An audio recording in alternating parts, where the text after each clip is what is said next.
In Japan, akiya refers to an empty house, often abandoned or left uninhabited due to various reasons, such as population decline, urbanization, or inheritance issues. Empty houses have become a significant social and economic issue in Japan, particularly in rural areas where the population is aging and declining. Akiyas can be relatively affordable, but they are often sold at a steep discount or given away for free by local governments, property owners, or real estate agents who just want to get rid of them quickly. Additionally, the cost of renovation and upkeep for an old, empty house can be quite high, which further decreases the value. In some cases, akiya can be bought for as little as 1 yen, although frequently prices can be comparable to the property prices in other countries. Keep in mind that purchasing and renovating akiya can be a complex process, as there may be legal and financial issues to address, such as unpaid property taxes or inheritance disputes.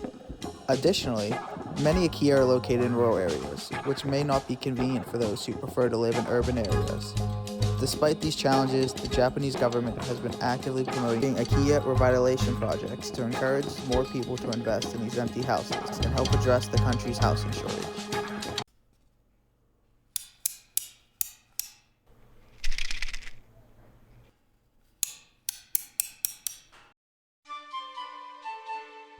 If you love a vacation in Japan, amazing convenience store food, and just are tired of the grind of the good old American dream, I'm sure you thought about moving to Japan like at least once. And in that research, we all come across these interesting houses called Akiyas. As someone ready for a big life change, I decided to take serious interest in the topic. Even with people with no interest in Japan, sometimes we'll see these ads or hear stories about these quote-unquote free houses they'll give you. My research led me to many Instagram pages and websites. These essentially work as a Zillow for houses that may or may not be Sadako summer home. And I found some truly beautiful fix-me-uppers and ready to move in places. So, I found a free webinar in Gaijinpot, which is basically just another website for foreigners interested in making the move to Japan, and I attended. I live on the East Coast, so this was from 11 p.m. to 2 a.m. my time, and even though I was very, very tired, I thought it was well worth it to attend. And if you have the chance to attend one of these, I definitely recommend it. So when it comes to akiya, these are the main things I learned. akiya is a marketing tool. Anything that is not abandoned and free is not an akiya. The hosts of the seminar seem like they get this question a lot and they are ready for it. Anything that isn't an actual abandoned home with all the problems that come with it, that is not an actual. Akiyas are vacant and abandoned. 2. The culture of respect and unwritten rules in Japan also applies to the real estate market.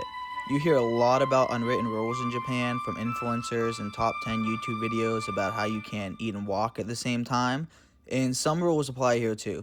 I think that they're very simple and easy to follow. Just don't jump from agent to agent on the same properties. Stay loyal to the one helping you from the start, because property representatives will know and it will just make your whole buying process harder. Just communicate well and be a loyal person and you'll be fine. 3. Many of the sites marketing Akiyas are really just marketing secondhand homes. This is where a majority of people, I believe, shopping for a house looks anyway. I personally don't see the appeal in new houses, and I think especially in America, where they look like soulless and personality-less, that I would never want to live in. Honestly, unless you're a millionaire who can afford to build your own dream home, I think 90% of shoppers in the US end up in the secondhand market anyway. 4. When it comes to real Akiyas, the price to make them livable is almost the same as a new house anyway. If you have the dream and money to take one on, I think it could be a great option. But the dream of it being a free, ready-to-move-in house that may just need some small DIY love, yeah, that would require some extreme luck.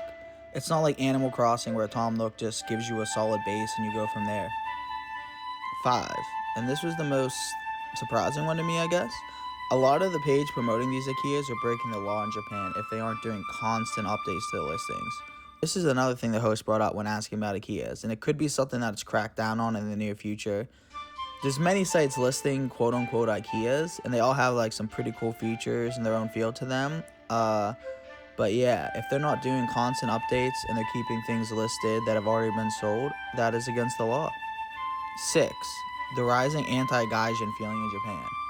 This is a topic I want to get to more in a future video, but just remember everyone is different and has their own thoughts and feelings. Just be respectful and do your best. I always felt patience and kindness is the best way to go in basically every situation you encounter in life. And no YouTuber or one person can speak for everybody. 7. Japan cities have very strict laws about Airbnb. A lot of people, myself included, might have had the thought, oh, I'll stay there when I'm in Japan and the rest of the time I'll make it like a vacation rental property. Very important to understand the laws and restrictions surrounding that where you buy a home and discuss with your agent to make sure you find an area that it's allowed. 8. This isn't simply about Akiyas, but the host gave some advice for everyone in the world that rings very true right now. The rules have changed and no one knows what's going to happen.